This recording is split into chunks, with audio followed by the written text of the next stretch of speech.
Hey Beans, welcome back to your mats and my channel. And today I'm going to take you through 5 shapes that I take pretty well daily that I find keep me flexible, mobile, and happily moving within my body. So I'll meet you on the mats. We're going to start seated, and once we find our way there, we're going to fall all the way down onto our backs, tuck those knees in towards the chest. And the first shape we're going to find here is Happy Baby. So sometimes I like to take a few circles with the knees, tapping into my breath here, taking a moment to just make note of how the hips are feeling. And when it feels right, I'll go ahead and kick those heels to the sky, sending those knees towards that armpit space.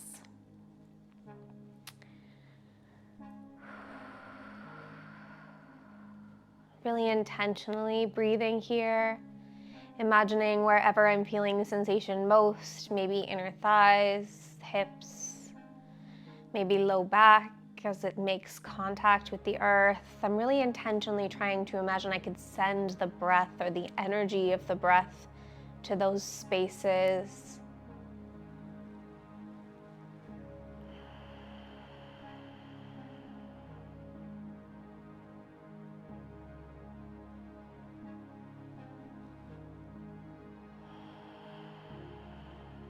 Taking 2 more rounds of breath here.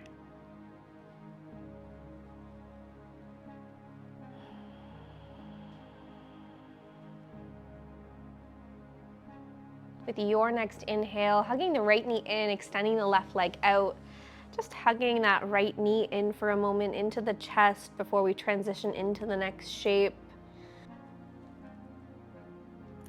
Next shape we'll take here is going to be a supine twist. So we'll extend those arms out to a T, take a nice breath in, and with your exhale, slowly taking that right knee over to the left side until it falls no further. Maybe it touches the floor, maybe it doesn't. Maybe you want to readjust, maybe just shifting that left hip under the right, stacking them on top of one another and just letting gravity do its thing. Sometimes I'll play with this foot over top.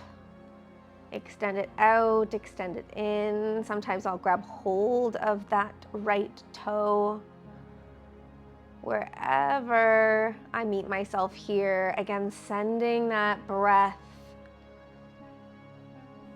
to where I feel the sensation most, really trying to fill that belly, taking really deep breaths to connect that movement with the muscles and the mind. Your next exhale, we'll roll back onto the back, switch knees as we hug that left in towards the chest. Give it a little hug, give it a little squeeze, and when it feels right, extending those arms out to repeat on the other side. With control, tipping over that knee to the right side. Maybe adjusting where it feels right and letting gravity and the breath do the work.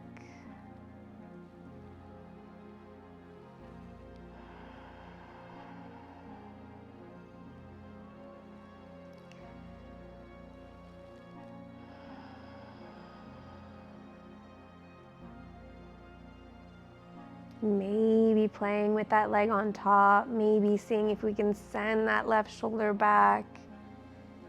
Maybe exploring the shape just in stillness here for one last breath and using that exhale to rock back through center.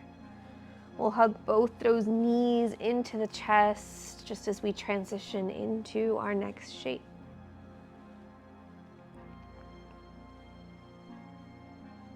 When it feels right to you, go ahead and rock to the top of your mat.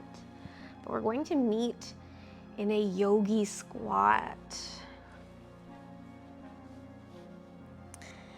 And this next is a 2-for-1 because I think when I first arrive in a yogi squat personally, My favorite thing is to float between a wide leg forward fold and come back down through my Malasana, kind of waking up the entire backs of the legs, the inner thighs, the hips, but also creating a bit of length within that spine before I want to take a full pause in my Malasana.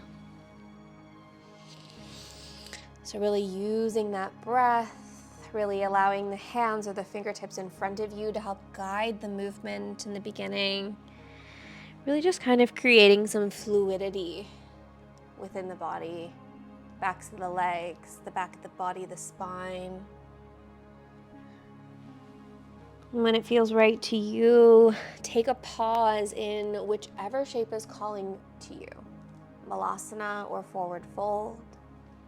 But those are the two shapes that I tend to take next. Taking a big breath here, filling the belly, making it the deepest that you've taken, and imagining with the exhale you could soften into the shape you've chosen. And with every breath, you create just a little bit more length in that spine, in the breath, generally in the body. Taking one more breath where you are, and as you exhale, transition to the opposite. Taking any wiggles and adjustments once you arrive in that second shape, well, whether it's your yogi squat or whether it's your forward fold. Again, coming back to the breath and imagining it's assisting you as you send it to where the body is calling out to you the most. Only calling out to say hello, just a little hi.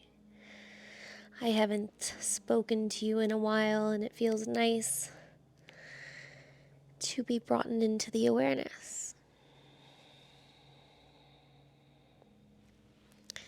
It's really all that initial sensation is when we feel it touching into, those deeper parts of our muscles, tendons, ligaments. One more breath here. With the exhale, planting the hands down, stepping back to our final shape, which is a downward facing dog, sending the hips up high, all 10 toes, all 10 fingers, really pushing through the earth, grounding you down, creating those roots. Tailbone to the sky, and then imagine that whole spine creates one nice long line all the way down through the crown of the head.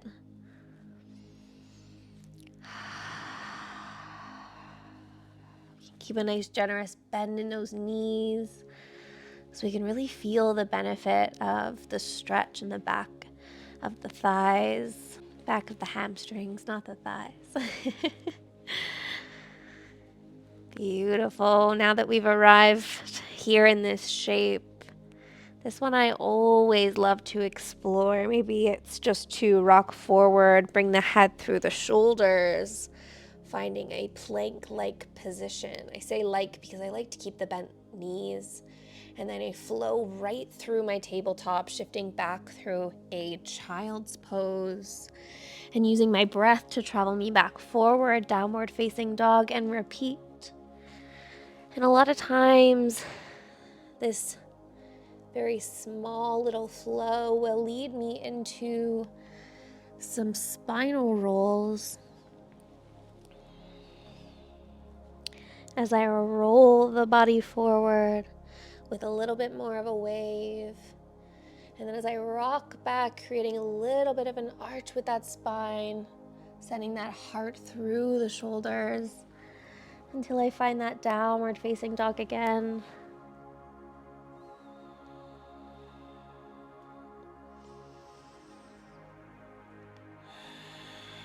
Using that breath to guide you in whatever movement or stillness that you've chosen for your downward facing dog.